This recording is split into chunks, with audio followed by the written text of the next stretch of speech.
All right. Today I'm excited to introduce, we've got Rebecca Craven speaking with us today. She is from Enterprise Information Services within the Department of Administrative Services in the Project Portfolio and Performance Group. And she's going to talk to us today about business case development. I hope that you read her bio in the newsletter. If not, it's on the screen for you and you can speed read that right now. I'm not going to read it to you, but I will introduce Rebecca and hand it off to her for her presentation. All right, Rebecca, go ahead. Thanks, Tim. So full disclosure, I am one of those people that does not have power or internet. So I have migrated to a different location and am without most of my usual accoutrement to help me do these kinds of things. So this will be a fun experience for all of us, I think. But thanks for that introduction. And let me go ahead and get my slides up here.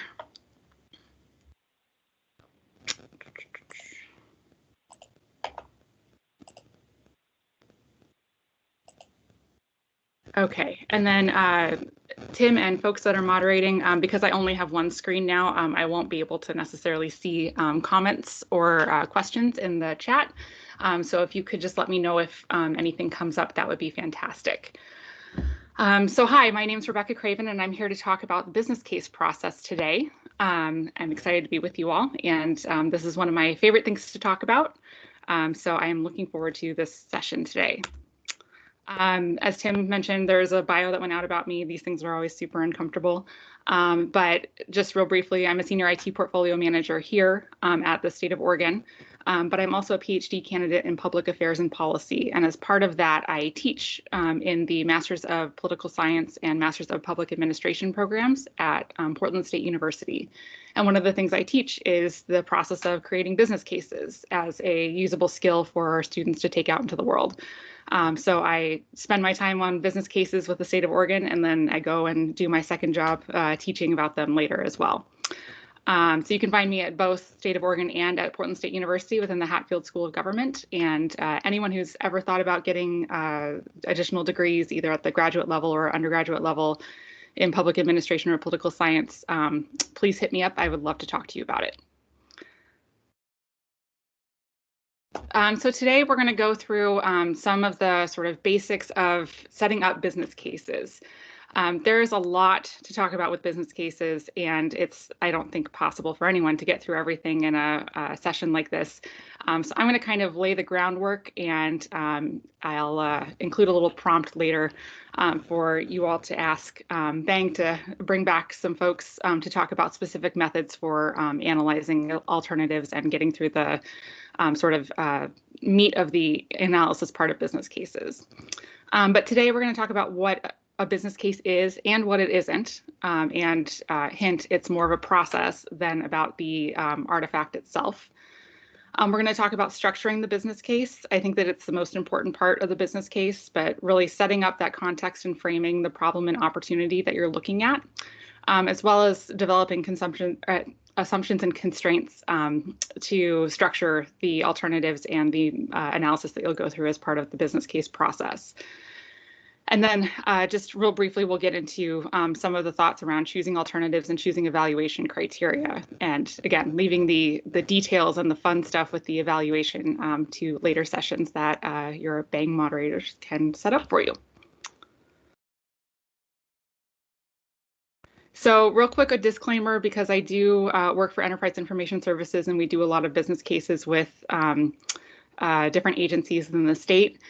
This session represents my research, thoughts, and opinions, and this is not the secret trick to get your business case through stage gate oversight on the first try or anything like that. This is really about learning opportunity for the process and what a business case really is, more so than a cheat sheet for oversight.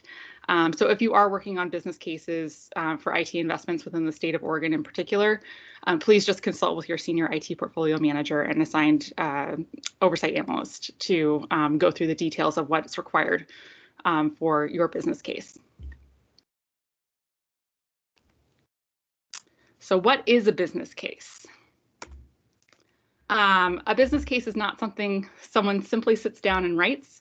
A business case is really a process, and it's a process to identify and make a decision about a course of action that an organization is going to take to bring about our desired outcome or set of benefits.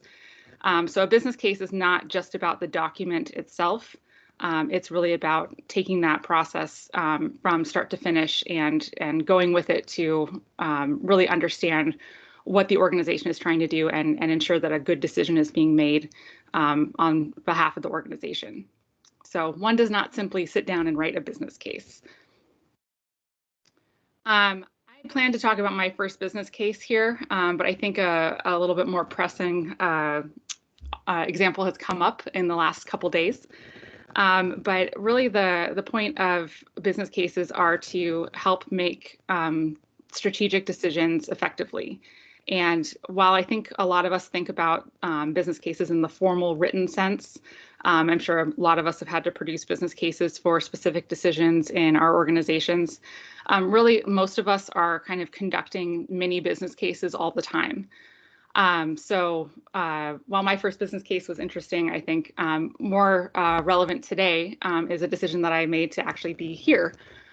So I think like a lot of us, I lost power and was sitting in a very cold house with some very cold housemates. And we were faced with the decision about whether or not we wanted to stay and wait out the power outage or try and find alternative places to go and stay.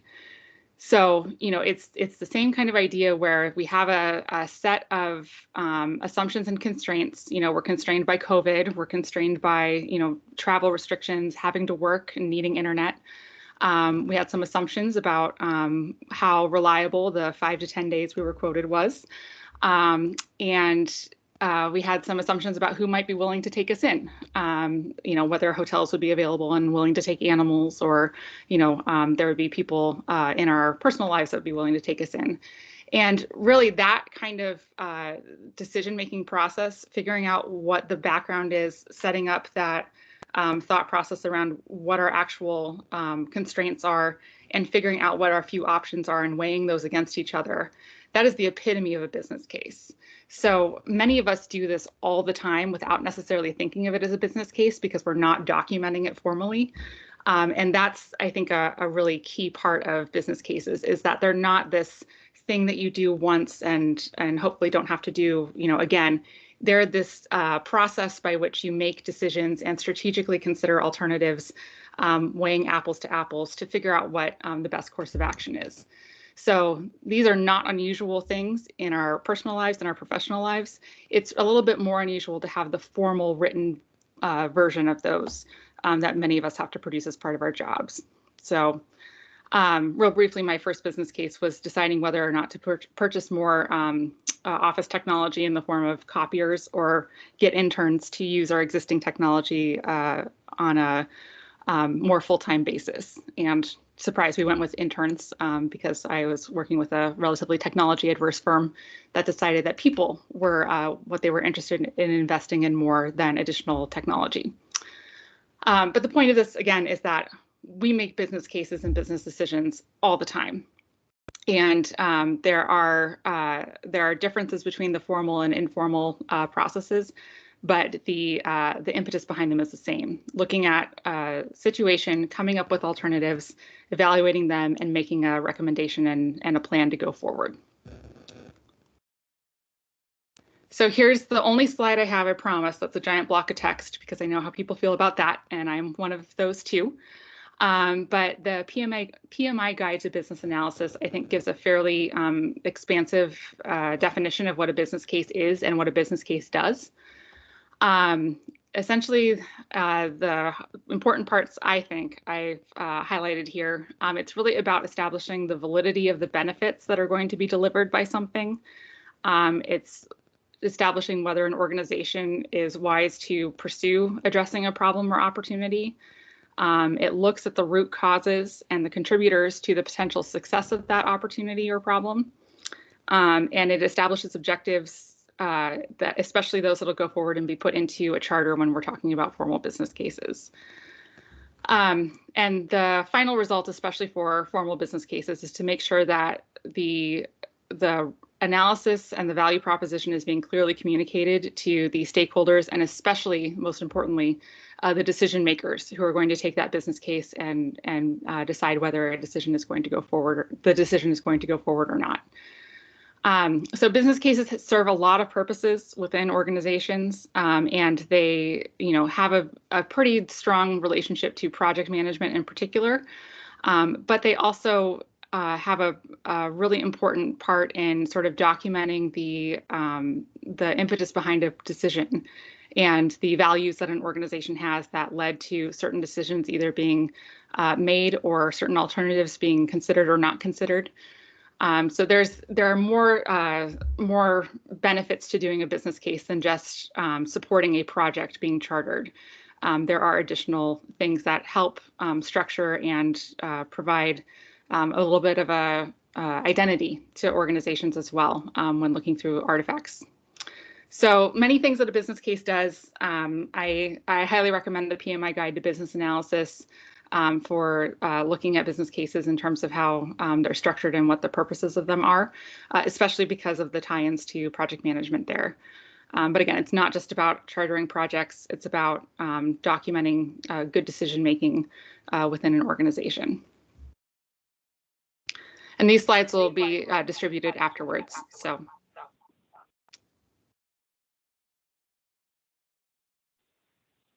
a few things about what a business case is and is not. A business case is persuasive through analysis rather than persuasive through rhetoric. So this is a key thing, I think, for a lot of people to realize that, this is why a business analyst is often helping with a business case. The persuasive pieces of a business case are the facts that are documented and the modeling that is done to systematically evaluate alternatives, not the persuasive rhetoric that we see in, a lot of political arenas, in sales pitches, things like that. I'm not looking to persuade you with my words and telling you that something is the best thing since sliced bread. I'm looking to tell you that I've identified and systematically examined a set of alternatives, and this one is the best one in these categories of performance. So it's really about persuasion through analysis rather than rhetoric. This is not the time to bust out the thesaurus and use all of the, super persuasive and politically charged words. This is the time to really dig deep and do a lot of data collection and analysis. Business cases are objective rather than subjective, and there are little stars here because especially my master's students kind of lose it a little bit when I say that they're objective and not subjective. There's a hint of subjectivity in everything, right? But the idea here is that we are looking to identify a set of criteria, a set of facts, and use those to do the analysis rather than collecting opinions unsystematically and providing, an opinion of what each alternative would entail and which one is preferable. So we're looking for objectivity in business cases. A business case is the documentation of a process to arrive at a recommendation. It's not just a document that retroactively discusses a decision that's already been made. This is probably the biggest misconception and the thing that I see the most in dealing with business cases is that we're assigning people to go back and retroactively document a decision that they weren't a part of and that has already been made. So the point of the business case is to arrive at a recommendation, yes, but you also want to document how you got there, what assumptions and constraints were identified, which alternatives were considered, and the common understanding of the background that was reached to understand what exactly the problem or opportunity was that was being addressed. A business case is also a systematic review of each alternative. It is not just focused on the preferred course of action or the single course of action that's recommended. So that's a key point as well. You want to make sure that you are really considering each alternative to show that you've done the due diligence and that the decision that would be made based on the recommendation in the business case is the best decision with the known information at the time for the organization. And then lastly, there is a tendency to equate business cases with cost-benefit analyses. Cost-benefit analysis is a great tool, and most business cases make some sort of use of cost-benefit analysis. But cost-benefit analysis is not the only tool, and it is definitely not the only thing that is needed for a business case. So cost-benefit analysis really requires the monetization of both the costs of a course of action and the benefits that will be reached by that course of action. And with business cases, especially in the public sector, there are all different types of data and measurements that are used in business cases. Some things that we look at are not easily quantifiable, and they're certainly not easily monetized. Especially if we're talking about things that may result in loss of life, it's very difficult to monetize those things in a way that reflects most government agency values and things like that. So you want to make sure that you're being inclusive of all data and measurement types, and not just looking to do a cost-benefit analysis that may miss some of the nuance that is necessary to make the decision.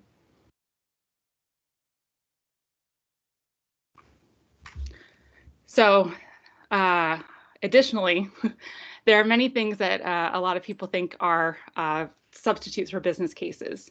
And, depending on the organization and the purpose of the business case, some of these things may suffice. But a business case is really a specific type of decision-making process and the documentation that comes out of that decision-making process.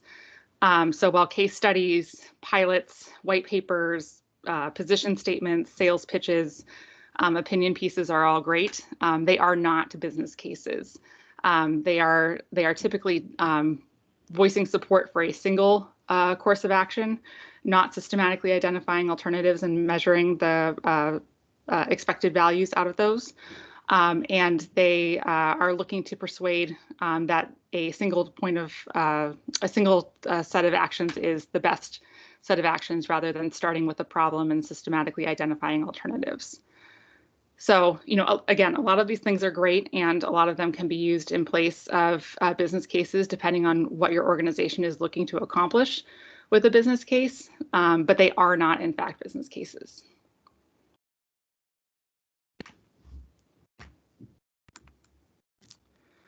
So again, a business case is about the process to create a business case, not just the document itself. I can't tell you how many times I've seen folks skip straight to the end and try to sit down and write a business case without doing any of the intermediary steps to create a business case for a decision that's already been made. That's more akin to a policy position statement or a position statement or a white paper rather than a business case. So with business cases, we're really looking to take those steps to go through the process and document the process in the business case as you go. There are a lot of tools and suggestions out there about what a business case process looks like. I think one of the easiest ones that I have found to follow, that's also conveniently one of the shortest. I know how we all like quick and to the point documentation. But Harvard Business Review Press is developing a business case. It's a short read for U state employees. It's available on O'Reilly through the state library. And it walks through basically these 7 steps. I alter them slightly, but that's basically what this is. And really it starts with defining the problem and opportunity, figuring out what exactly your problem is that you're trying to solve or the opportunity that's been presented to your organization. From there, identifying alternatives that will address that problem or opportunity, gathering data and estimating timeframes. They focus a lot on timeframes in developing a business case. Some other organizations might focus on, the specific budget that's allocated. But either way, you'll want to gather data and estimate the critical pieces that are required to make a decision. There's analyzing the alternatives and making the choice based on that analysis. So again, the whole until step 5 here, we have not made a choice. We don't know which alternative we're going with necessarily. We're open to the possibilities that arise from our analysis. And then from there, getting into some of the details that would lead to the actual taking of the action based on the recommendation. So creating a plan for implementation and communicating the business case. So it's at the end there that we start with the actual formal business case document. There's lots of documentation in the meantime, but if you're sitting down to write a formal business case as the first step, you're kind of starting from the end. And really, it's about having those conversations, getting that process together so that you can make a informed strategic decision within your organization.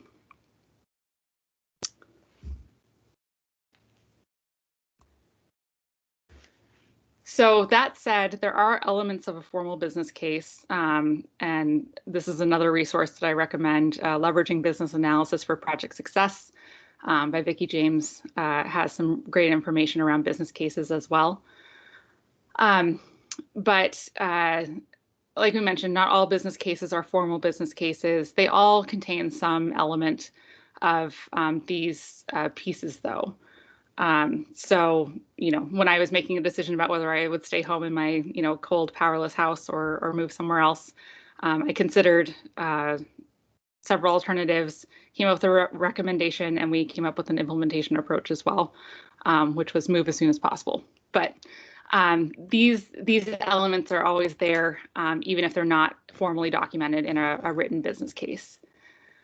So, your business need and rationale, otherwise known as your problem or opportunity, that all kind of comes together. Your alternatives that are considered and the evaluation of those alternatives, your recommendation, and that's a key point as well. You have to actually recommend something in your business case. That's the point. So, if your business case leaves the recommendation up to the reader, we've kind of missed the last step there. And then the implementation approach and evaluation measures, or how the effectiveness of the solution will be measured. So these are more about the success criteria that are going to go into your program or project, and how the data from the business case gets translated there. So really important, again, you need the actual consideration of the alternatives for each alternative. This isn't a case where you can pick one and then do the risk assessment and cost benefit analysis and figure out, the deliverables of that alternative. This is a requirement for each alternative that's being considered. This is the way that you know that you are truly comparing alternatives on all of the criteria that are important to the organization, and laying out the justification for the recommendation that you'll make at the end of the business case.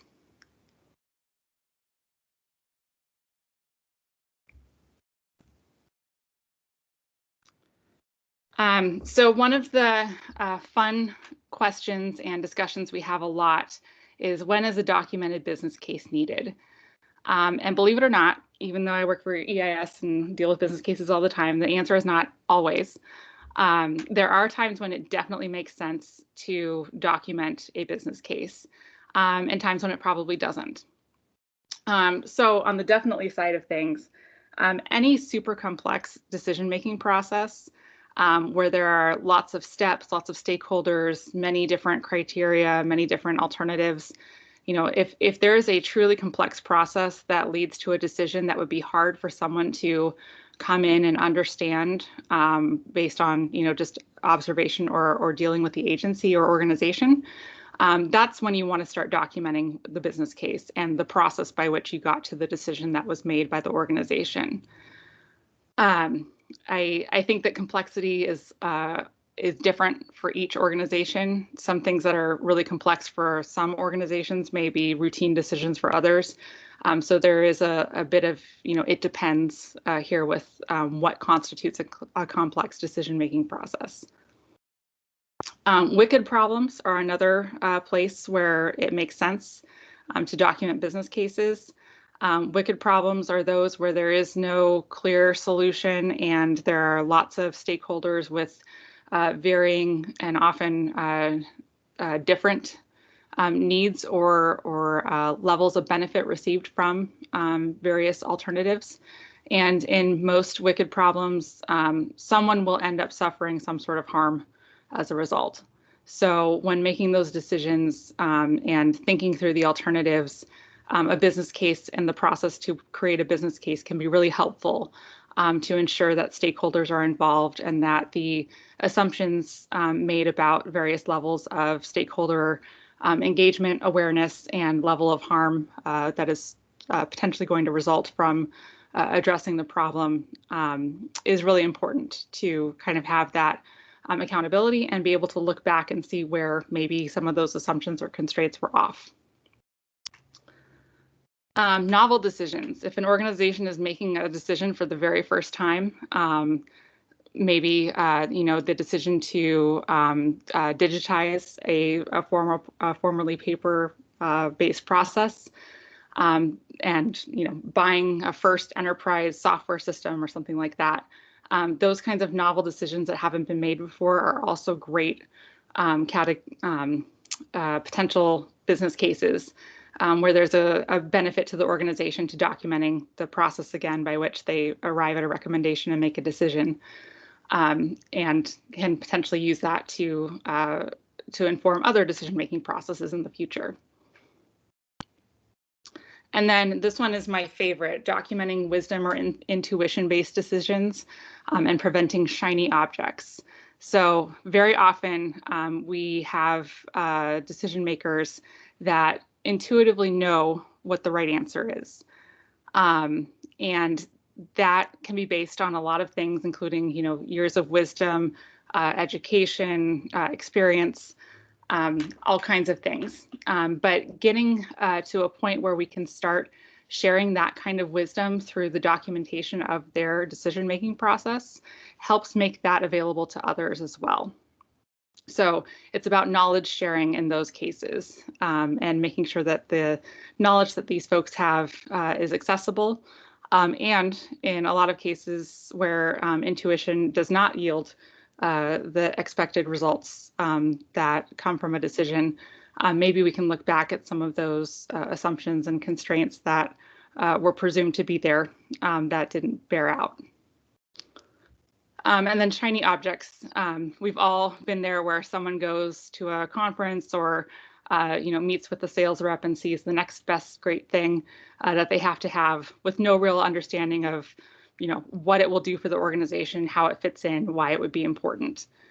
So this is really about preventing the shiny object from distracting from what the organization actually needs and what the organization would actually benefit from. So we're preventing the window shopping from turning into reality without a great understanding of how the organization can actually make use of those things. You probably don't want to document a formal business case when you're in an emergency. If you stop to document a formal business case when a building's on fire, that's probably not the best time. There are a lot of different scenarios that can bear out in terms of emergencies, some that require immediate action. And if you need to act immediately, it's not the time to document a business case. That doesn't mean that there won't be some sort of business case conducted, though. Very often teams get together and triage emergencies and do a sort of informal business case type process where everyone lays out their assumptions about what the situation is and proposes ideas for how to address it, and a recommendation ends up being made. That is the business case process. So documenting formal business cases in emergencies, probably not, but emergencies often do have a sort of informal business case process that's observable amongst responding teams. And then routine business decisions, again, these are going to depend on the organization. A decision to close early for schools is probably different than a decision to close early for a restaurant. The restaurant probably makes that decision on a fairly regular basis. So it's going to depend on what your organization is. But routine business decisions definitely don't necessarily need a documented business case every time a decision is made. So again, the key thing here is it depends on the organization. So, something that's novel for one is going to be routine for another. or vice versa, something that needs an immediate response or has some discretion for how long the agency takes to respond to it. Those are going to depend by the individual organizations and what their characteristics are. Smaller organizations probably are going to, not spend $1 million on purchases or projects on a regular basis, whereas very large organizations probably do that routinely. So there are all kinds of different, ways that you can slice that pie in terms of which decisions require business cases and which don't. But the key is to understand the organization and know what makes sense for the organization to document formally.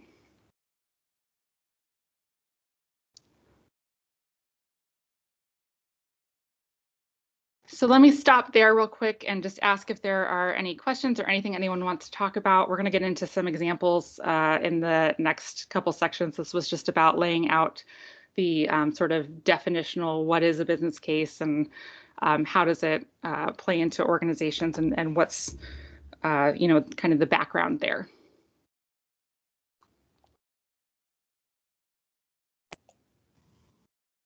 All right, folks, chat's been quiet. Throw your questions in there. Come on. And it's okay if there are any. I'm going to ask you guys to start thinking about some creative stuff in the next couple slides here. So.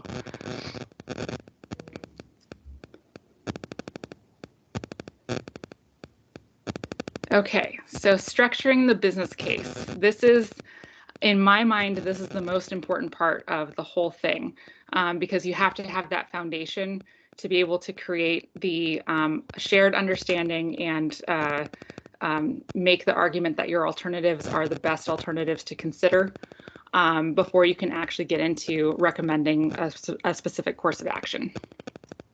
And Rebecca, we did get a question. Okay, sure. Winnie's asking, is there an expected length of a business case? Ooh, that is a hard question. So, the professor in me says, as long as you need to make the point that you are trying to make. There isn't an expected length of a business case. They're going to vary depending on what the type of decision is, how well known the process is to the organization that is making the decision, and really, what kind of background and level of detail is needed to really make the case for what the problem is and what the various alternatives are to solve it. The closest I could get to a recommendation in terms of length would be a number of alternatives. The most that I've seen recommended, and that, based on a lot of the sort of social science decision-making science that's out there, would be 6 at the maximum. Beyond that is a little bit cognitively difficult for most people to actually keep straight. So I can't give you a page limit, but I would say, no more than 6 alternatives is generally what I recommend and what I have seen recommended.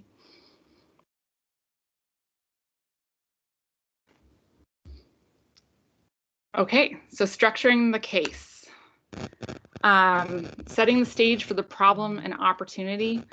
The background information in a business case is critical, and it's one of the things that I see skipped a lot.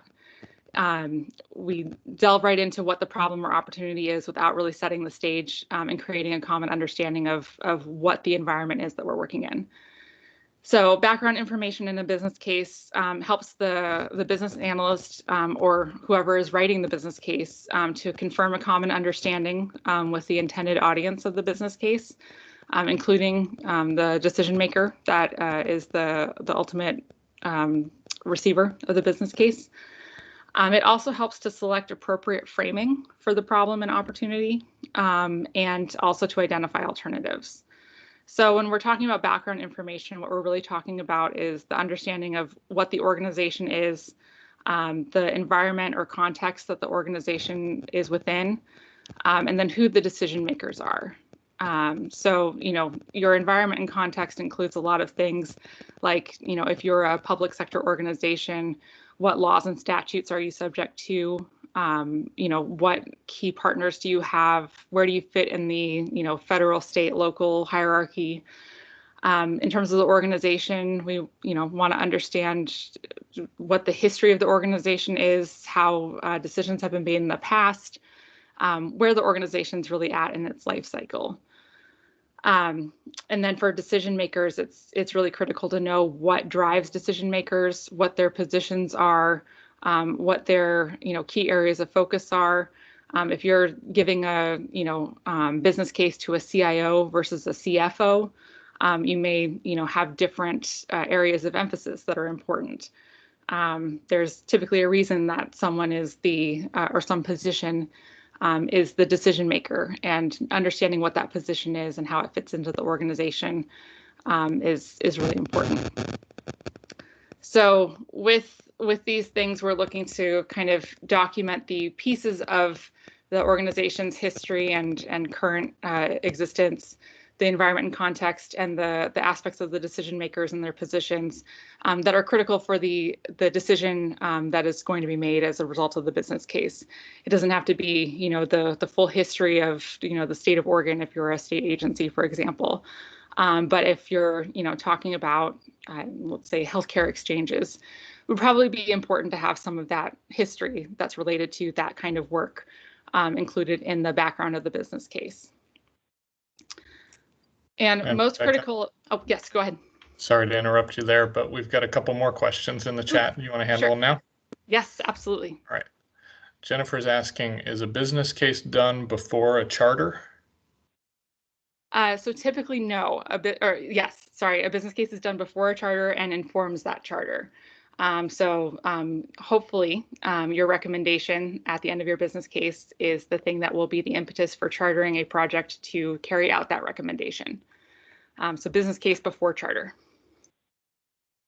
All right. And then the other one, Dan is asking, in your experience, what have you seen from organizations in identifying problems or opportunities that lead to a business case? And a second question, what step precedes define the problem opportunity?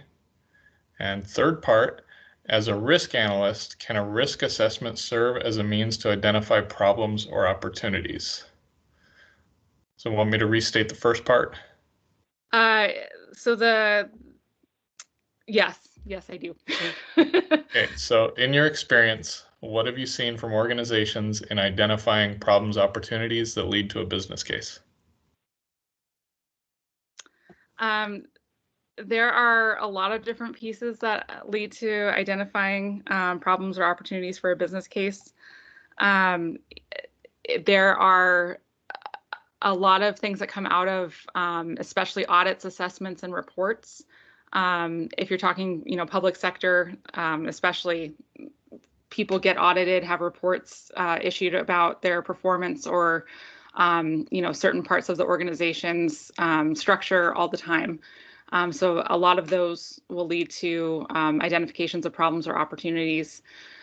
Stakeholders and the extent to which stakeholders are engaged in the governance of organizations or consulted through, opinion surveys and, exit interviews, those kinds of things. I've seen a lot of problem statements, especially, come out of those.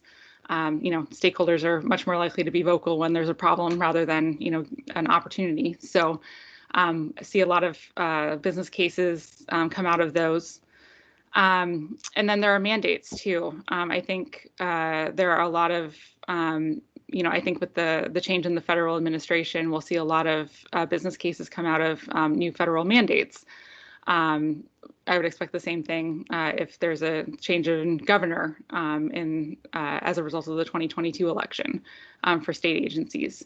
So, I think that there are a lot of different ways to have problems, especially surface. The opportunities are a lot more dependent on decision makers and stakeholders, expressing interest or in some cases seeing something work in some other part of their lives or their professional experience and wondering if the same thing could be possible for the organization that they're working within. But honestly, in my experience, problems drive a lot more business cases than opportunities seem to. Okay. And the second part, what step precedes define the problem opportunity?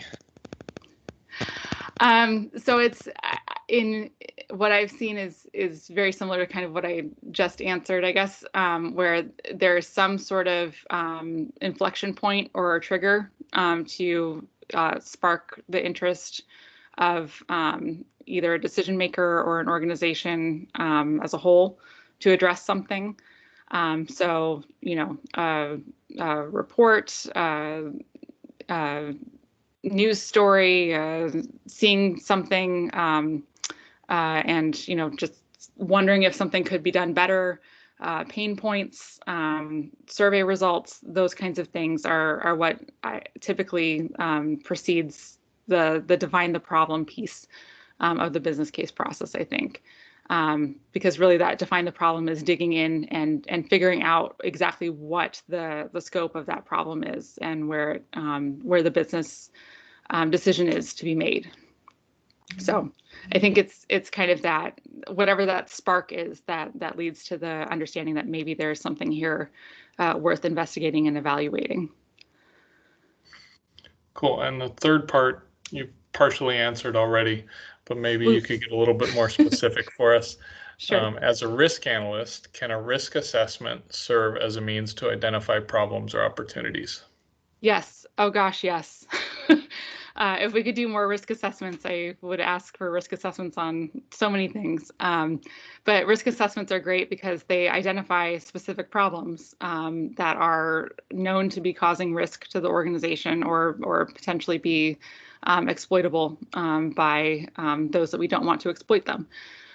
So I think that is a great trigger for the investigation that comes with a business case and the process to create a business case, because there is nothing better than having a documented and known risk to start evaluating alternatives to address that risk, I think. So yes, risk assessments are fantastic, and I think that they are great sort of early parts of a business case. Often will involve that sort of risk assessment. There's also a portion of the evaluation of alternatives that involves considering risk. In most cases, it's not feasible to do a risk assessment in the same way that we would do for something that already exists.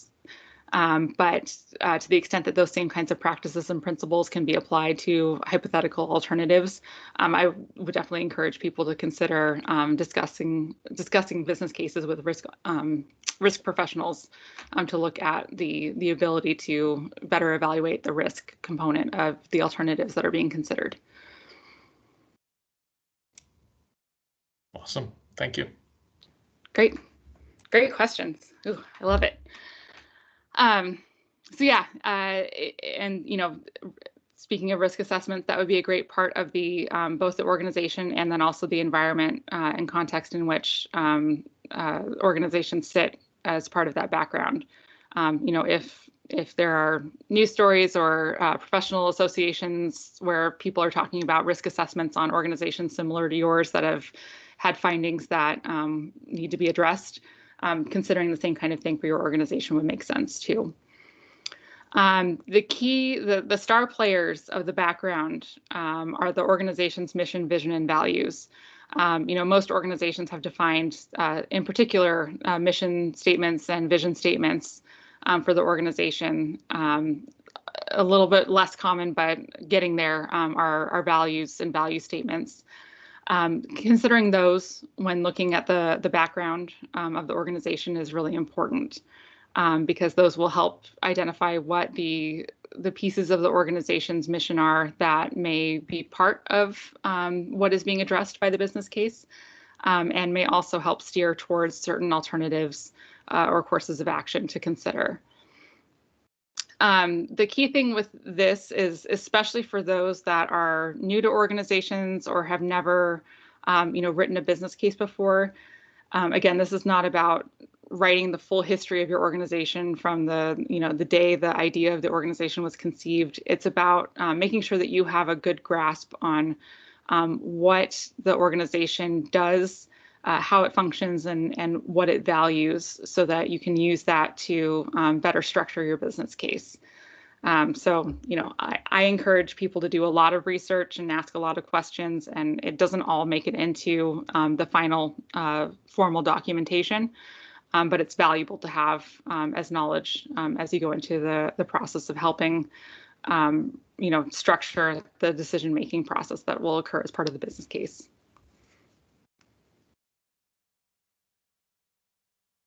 Defining the problem is critical. So if you don't define the problem in a way that is mutually agreed to, or define a problem in a way that is unclear and leads to ambiguity amongst your stakeholders and decision makers, you're not going to have the outcome of the business case process that you're hoping for.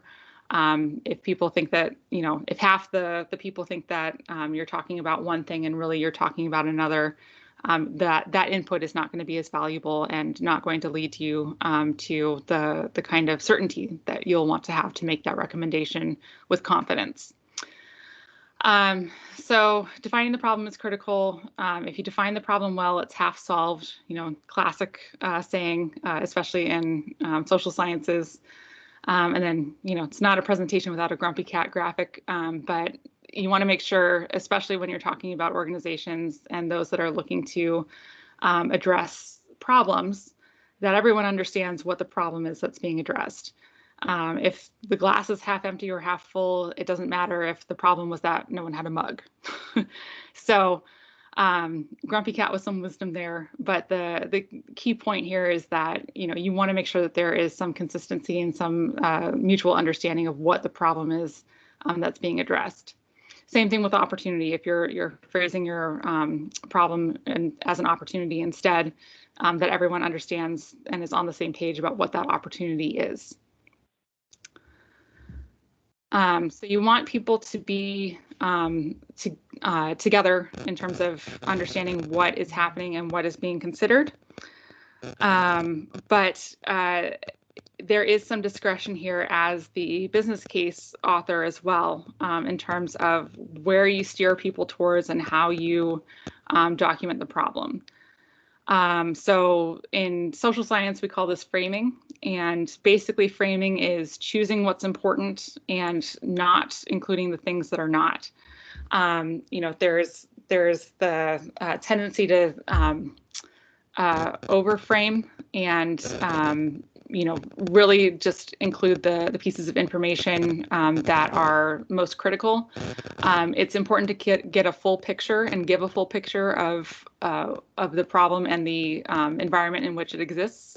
But ultimately, you're choosing how to say what the problem is and the way in which it is said.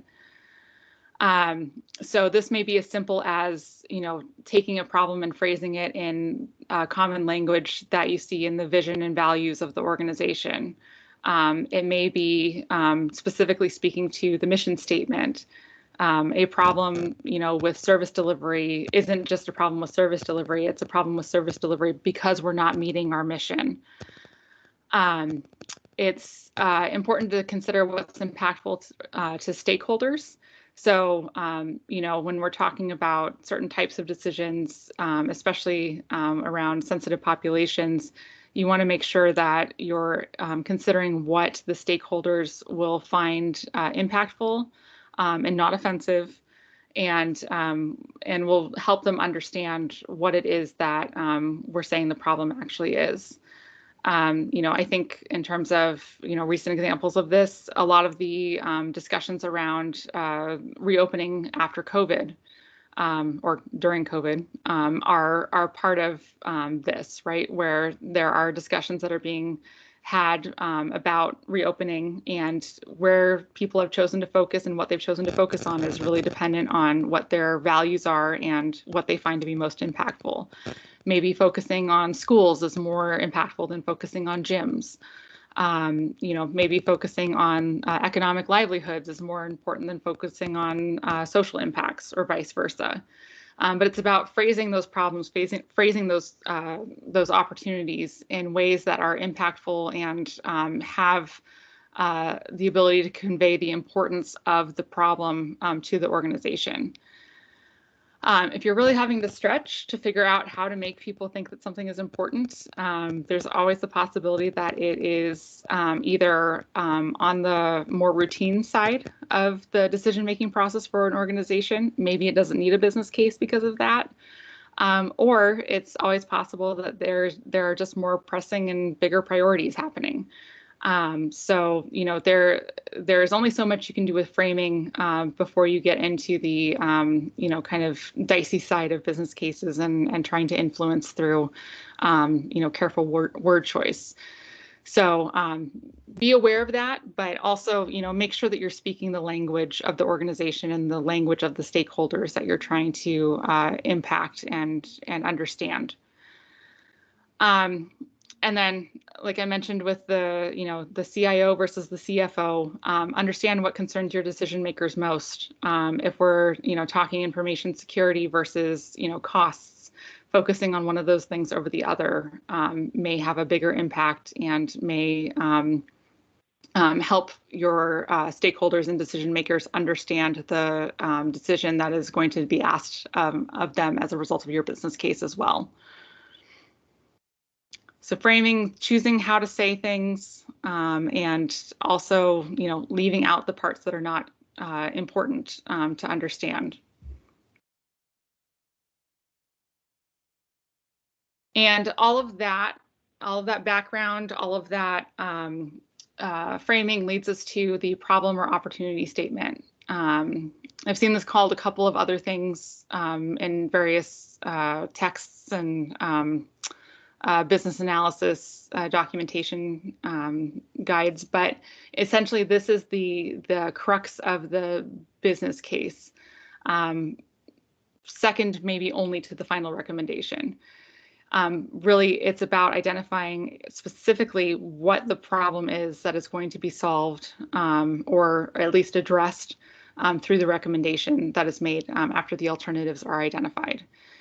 And I can't overstate the criticality of this enough. It is important to be clear, concise, and have as much specificity as you can in the problem and opportunity statement to prevent thinking that having folks think that there are different problems being addressed or solved by the single business case.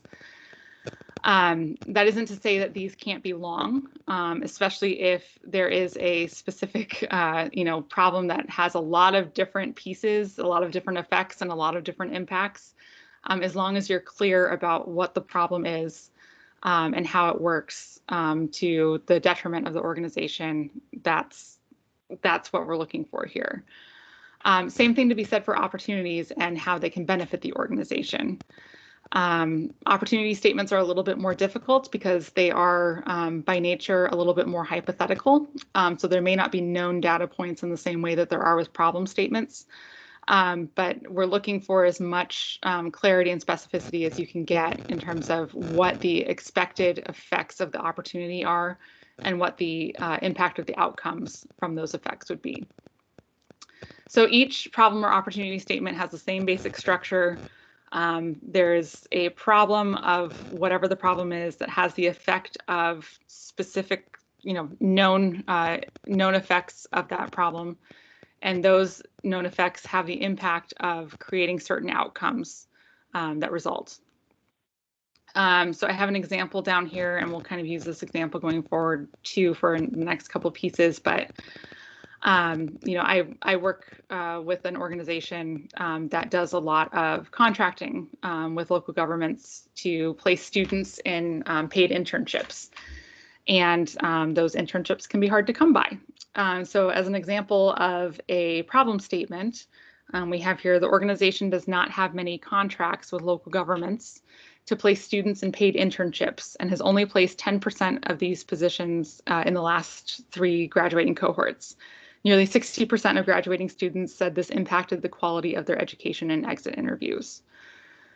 So in this case, the problem is that we don't have contracts to place students in paid internships. And the effect is that only 10% of students get paid internships. And our outcome here is that we have a majority of students saying that their quality of education was impacted, I'm assuming negatively, as a result of that. So it can be that simple, creating a argument that connects the specific effect to the specific impact. This is not the time to describe the preferred alternative. I've seen many business cases where the problem is that the organization does not have the specific gadget or software that they want. So the effect is that they can't use that software, and the impact is that they still don't have that software. Obviously, the alternative is going to be that it's going to be selected is to get that software. This is not the time to make the argument for the preferred alternative. That's for your analysis to speak to, and you to then use your analysis to make that recommendation. If you set your problem or opportunity statement up that way, you preclude all of the other alternatives and your analysis doesn't make sense. So really, this is about focusing on the organization being completely alternative agnostic and trying to create a concise and clear statement of what the problem is, the specific effects of that problem, and the impacts that that has on the organization. And again, this is where framing comes in.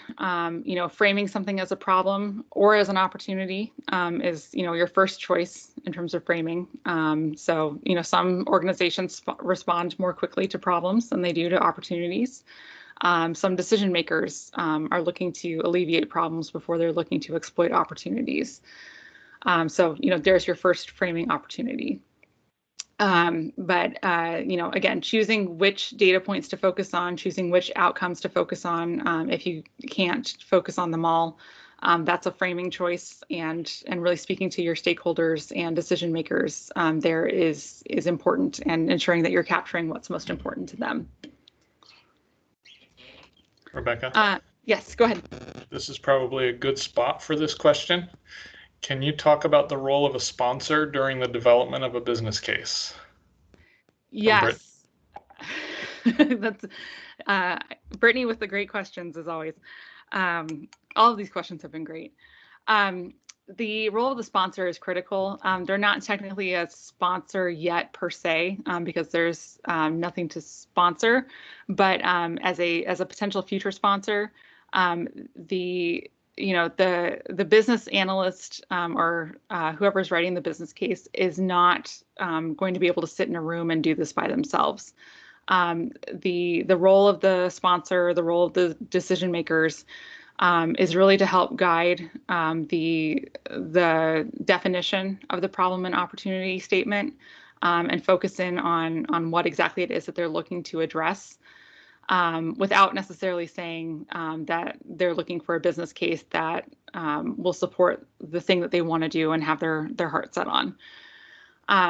So there's a really important role for structuring here for the sponsor, and those folks, if anything, bear the responsibility and accountability for the quality of the business case, because they are the ones that are setting the tone for what the business case will ultimately speak to, and are also providing the key information that will help structure the alternatives. They're kind of the subject matter experts, if you will, at this point in the business case game, because they are the ones who know the organization and know what their decision-making processes are going to be, what's important to them, and can help make those kinds of connections for the business analyst who may not have that information without consulting with them.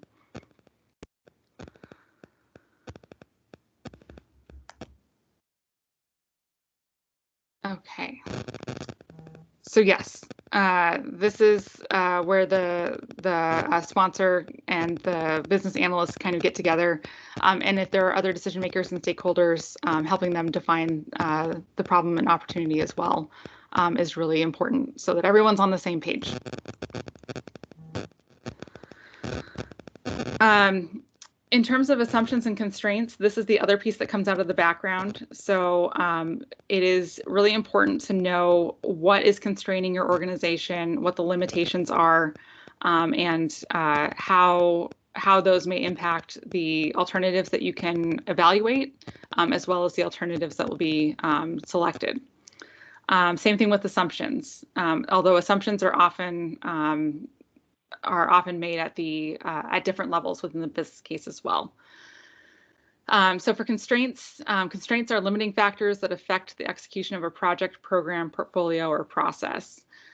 So things like, the budget process if you're a public organization, things like, your scope of service. If you operate jurisdictionally, your jurisdiction is a constraint. You probably can't go outside your jurisdiction.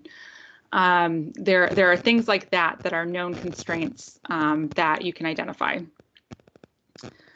In terms of assumptions are factors that are considered to be true, real, or certain without proof or demonstration. So we make a lot of assumptions about how people will respond to certain efforts, how stakeholders think or feel absent the ability to collect information from them about that. And also, as we model the different alternatives and think about how they'll play out as part of the analysis, we make assumptions at the alternative level as well. So, it's important to consider alternatives, the assumptions for alternatives additionally, but not solely. There should be assumptions that you can make based on the background information that you've gathered about what the problem is and how the organization has positioned itself to be able to respond to it. There are also dependencies that are external factors to the effort that impact success. So, things like if you're looking to have the legislature do something for an organization, you're kind of dependent on the legislature meeting right now, which, with COVID and the ice storm we just had, there's a dependency there and some uncertainty there. So you may need to make that a little bit clearer in your business case as well, if there are dependencies like that. As an example, so going back to my organization that doesn't have enough internships for students, one assumption that I would make in that business case to address that problem is that there are students available to fill openings for work-based learning opportunities. If there are students who are interested in these internships.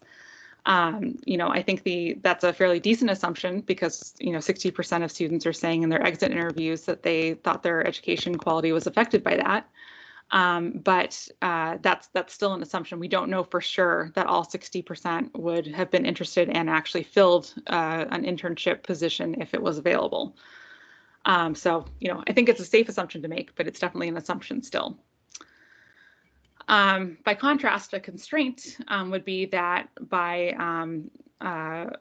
university rule, the maximum contract length that can be entered into with a student for an internship is a year, from a fall quarter through a summer quarter.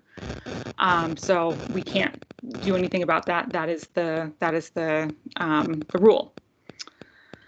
And as far as the dependency goes, there's all kinds of purchasing and processes going on because of COVID. So, there are university procedures and processes in place to get some remote work software and capabilities stood up.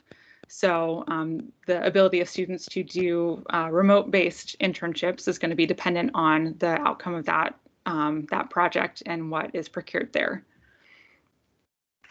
So that kind of shows what an assumption versus a constraint is and throws in a dependency just for fun.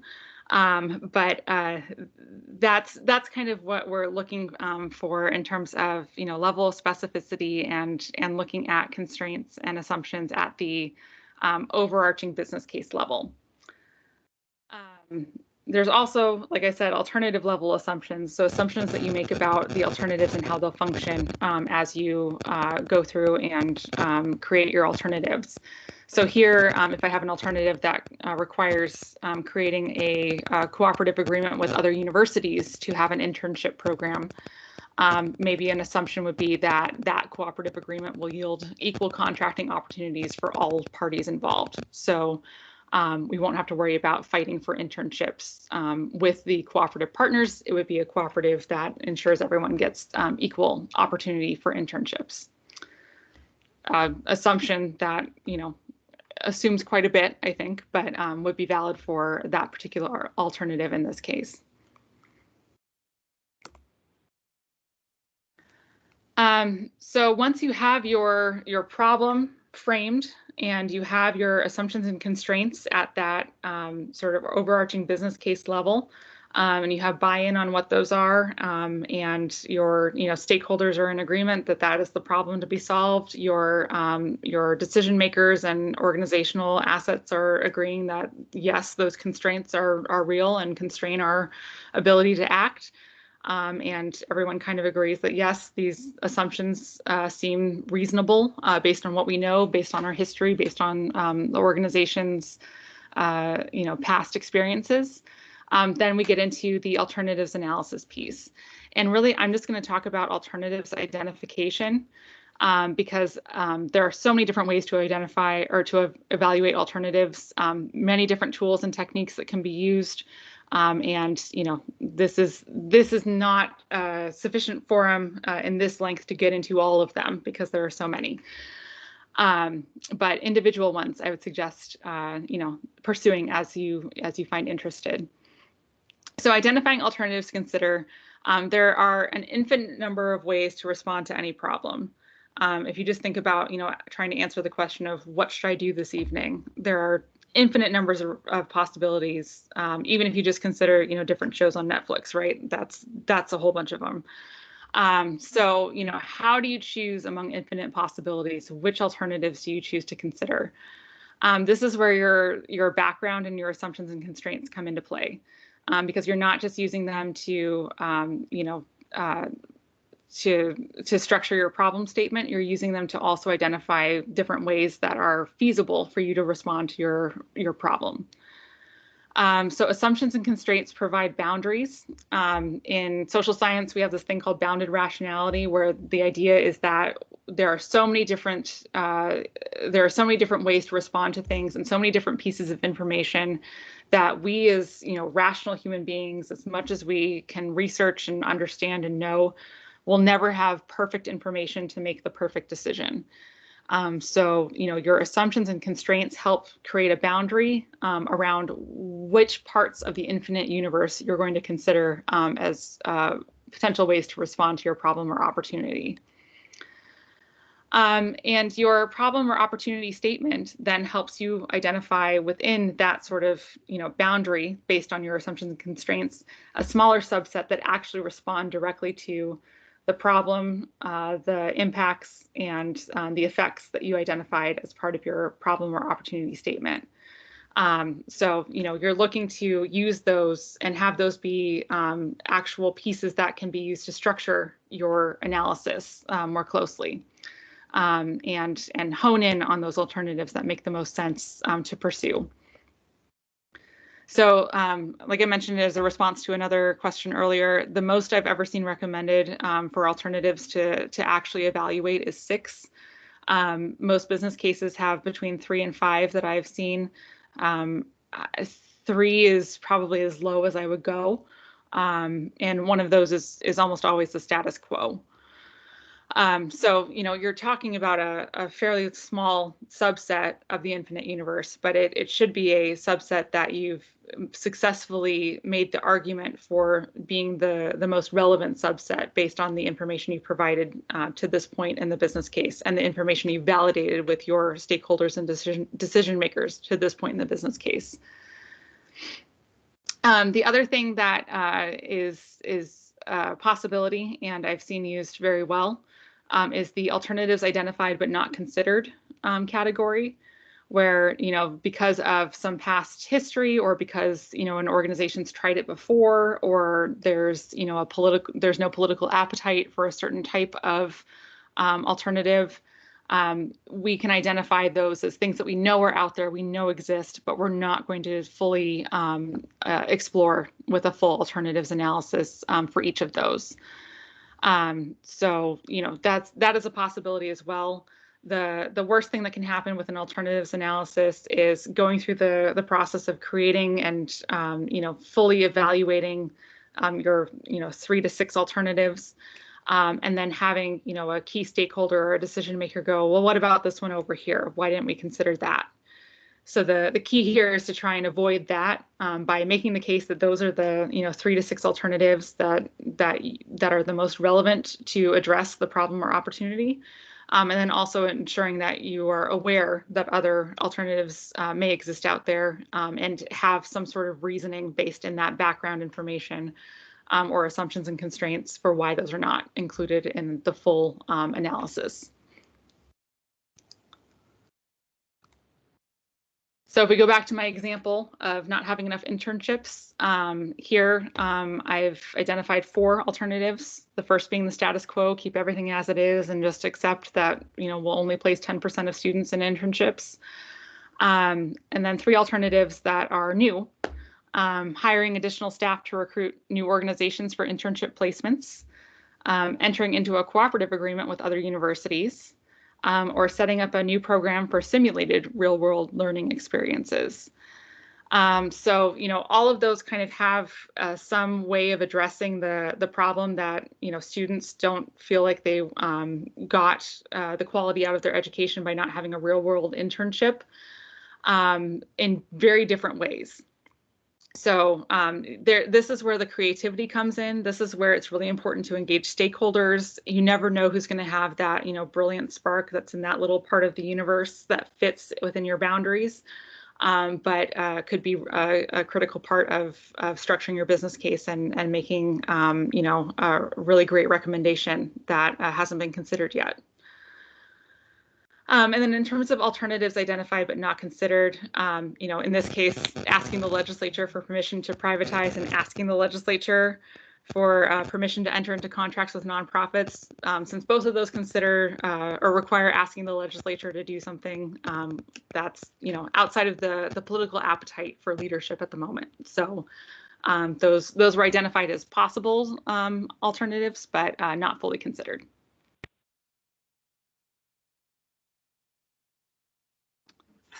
And then last but not least, how are alternatives evaluated? Going back to the background research and determining what's important to the organization, stakeholders, and decision makers will help you figure out which criteria are critical to look at each alternative.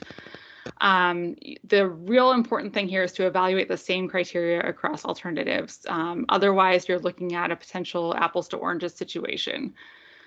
So if you're considering, the effect of, creating a simulated experience for students with the ability to enter into a cooperative agreement with other universities, you want to make sure that you're looking at the same evaluation criteria for those student experiences. So whether it's responses to the survey that was used to identify the impact in the problem statement, or identifying other places where students may be impacted, ensuring that those are consistent across all alternatives. And you're getting the best information, best sense of how each alternative will impact those specific criteria is really important. And then last but not least, we already talked about how, in the public sector, there's a tendency to look at cost-benefit analysis and just kind of stop there, and how cost-benefit analysis is not a business case in and of itself. I think especially important in the public sector, it's not all about money. There are ways to collect data in native formats that are not creating a dollar value for everything. And I encourage anyone that's writing a business case to not feel the pressure to try and monetize everything. Sometimes a qualitative snippet out of an interview can say as much as a dollar figure attached to a unquantifiable experience, like a level of trust in the organization or something like that. So, to the extent that you can, creating a consistent way to evaluate the different categories and criteria that you're considering is great. But when in doubt, it's more important to tell the story of the evaluation of each alternative than it is to create that strict level of consistency. So just consider collecting data in native formats and not reinventing the wheel with trying to monetize everything. At a minimum, you'll want to consider costs, risks, benefits, and the minimum requirements to address the problem or opportunity for each alternative. So, evaluating and being able to compare costs across alternatives, the same risks across alternatives. So in the case of our example, the risk of student dropouts, for example, you'd want to identify how each alternative performs at alleviating that risk, rather than considering different risks for each alternative. And same thing with benefits. Your benefits kind of come out of your problem statement and the things that you're trying to alleviate through your business case. So it's really about making sure that each alternative is evaluated in the same way, with the same structure, and that makes it a much easier business case for people to read, and it's a lot easier for your decision maker to follow how you arrived at your analysis. There shouldn't be any mystery here. There shouldn't be anything that is not included in the analysis that actually leads to the recommendation. When you get to your recommendation, if you're making it based on things that are not included in your analysis, then you've missed something, and you've got to go back and think about what's important here. What am I saying is critical for organizations to understand to make this decision that I didn't include in these criteria, and ensure that it gets included in that way. And then this is my very last thing. Identifying alternatives and criteria is important. The evaluation tools and methods are, I think, as important. There are many possibilities beyond cost-benefit analysis, even though that's a great tool, and my economic brethren love it. There are other kinds of things as well. Economic feasibility studies that are a little bit more expansive than cost-benefit analysis. There's benchmarking with other organizations and projects, using that as a mechanism to compare performance. There's a lot of qualitative methods as well to get information, whether it's focus groups and interviews, surveys asking for stakeholder opinions and perspectives. Don't be afraid to go qualitative or mix quantitative styles. If you want to do cost benefit analysis for your costs and benefits and throw in a quantitative risk assessment as well, that's great. In terms of your benefits, you could throw in some qualitative data based on how people react to the different alternatives and feel they would be impacted by them. There are many ways to get at data that really helps analyze the alternatives. The key, though, is to make sure that you're defining the process in terms so that it's replicable and repeatable. This is kind of the sciencey part of this. You want to make sure that you can actually get to a point where you're maintaining that objectivity, because you're telling someone how to go back and replicate what you did, and repeat the same kind of process to create a business case. Whether the assumptions and constraints hold true is another story, but that's a key part to at least starting with, where we're at in terms of being able to take that same decision-making process and repeat it again.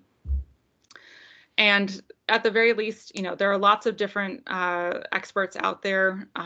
Your universities have tons of them. Within the state, there are lots of people that have done lots of different types of methodologies and analysis styles that would be happy to help with these sorts of things. I'm a qualitative person myself, so if you want to talk focus groups and interviews, I'm your girl. But I know that there's a whole bunch of economic folks out there that are a little bit more focused on cost-benefit analysis and economic feasibility studies. And if nothing else, this group is great for this kind of thing. I'm going to plug again, maybe asking the Bang moderators to maybe do some presentations on evaluation methods that are of interest to the group. But there are lots of tools out there, lots of different sources and resources that you can use. And if nothing else, your colleagues are always happy to share their expertise in my experience, at least. So, reach out if you have questions and know of someone who has some experience with a particular evaluation style. And that's all I have.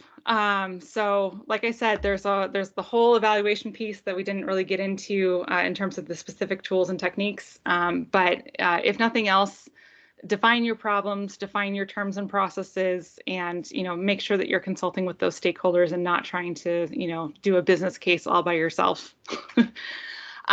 So that's all I have for today, unless there are any additional questions. I know there's probably a time issue. I'm guessing because I don't have all my screens, I haven't been able to see my clock. But I would be happy to answer any other questions or tell you all to just stay safe and warm and hope your power and internet is back soon. Yeah, Rebecca, amidst all of the thank yous and great presentation comments, I did find one from David. How do you balance what criteria you use to best address the case? Ooh, that's difficult. There's a bit of the sort of professional decision making that you get to do as the business analyst. But you'll want to use that sort of professional discretion against the backdrop of the organizational background. So, if you are working with an organization that's really focused on, economic prosperity, you'll want to look at more of those kind of cost and benefit pieces.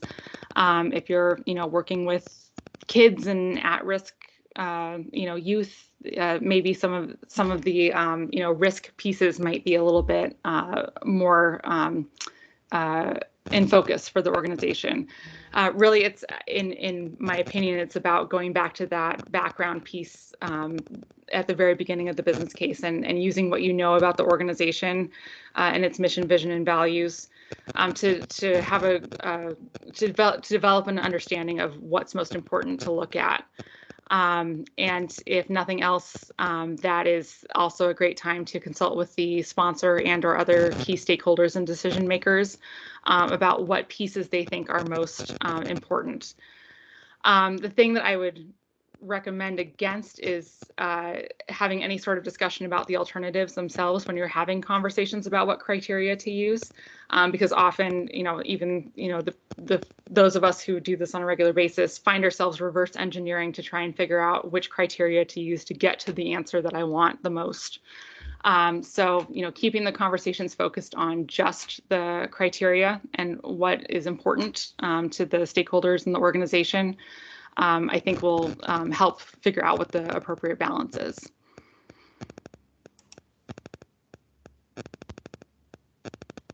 All right, well, we are just about out of time. So I don't think we'll allow any other questions. Rebecca, is it okay for folks to reach out to you at your DAS email address if they have specific questions or looking for something additional? Yes, absolutely. I love talking about this kind of stuff. So, anytime, you can always find me at my DAS email or at Portland State. Just let me know. Okay, then I will take over from you. Okay. Thank you very much, Rebecca. That was awesome. Can't believe you fit that much information into less than an hour and a half. I tried. Yeah, so if you're a regular comer to the Bang Forum, don't expect the same thing at our next forum in April. It's going to be a little bit different. We are planning to have a panel of certification recipients, hopefully those that have been recently certified in this virtual world, to talk about that experience. So if you're looking towards certification yourself or gaining additional certifications yourself, that'll be a great session to see kind of what that experience is like these days and what it's going to be like to go through it. And that will be April 20th, regular time, regular channel. I'd also like to say we will be sending out a survey. I think somebody's going to throw the link to the survey up in the chat for the Bang group. Please fill in that survey. We're looking to find out how we did the past year and maybe some suggestions for topics and things that we can do to improve upon our forums in the upcoming year. So please look for that survey and please fill it out. And I think we'll plan to kind of debrief the results of the survey out in one of the forums as well. So thank you, everybody, and that will be it for us tonight. So everybody stay safe and warm out there, and we will see you in a couple months.